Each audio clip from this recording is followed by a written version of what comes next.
Hello gas, আজকে চলে আসলাম নতুন একটা টপিক নিয়ে। 250 ml কোমল পানীয় প্রোডাকশন। এই প্রিফনগুলো ওভেনে ঢুকতেছে।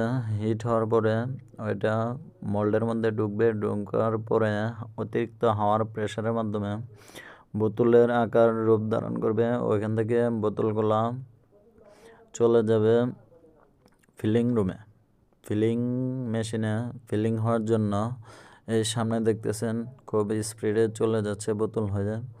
আর এ হচ্ছে পুরা মেশিনের কন্ট্রোলিং মনিটর, এটা দিয়ে পুরা মেশিন কন্ট্রোল করে থাকে। এই সামনে হচ্ছে ফিলিং হচ্ছে, দেখা যাচ্ছে সাকমিল লোগো দেখা যাচ্ছে। এটা ইটালিয়ান ব্র্যান্ড। 45,000 প্রতি ঘন্টায় বোতল ফিলিং করে থাকে, খুবই হাই স্পিড মেশিন। এই সামনে সিরিয়াল অনুযায়ী চলে যাচ্ছে খুবই দ্রুত গতিতে। আর এই যে বোতল ফিলিং হওয়ার পরে ক্যাপ লাগানোর পরে হাই স্পিডে চলে যাচ্ছে কনভেয়ারের মাধ্যমে আপনার প্রোডাকশন লাইনে।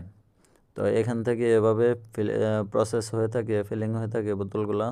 তো সবাই এই ভিডিওটা দেখে ভালো লাগলে লাইক, কমেন্ট এবং আমাকে সাবস্ক্রাইব করবেন। এটাই আপনাদের প্রতি অনুরোধ, এটাই আপনাদের আমার প্রতি ভালোবাসা। তো অনেক কষ্ট করে ভিডিওটা আপনাদের উপহার দেওয়া।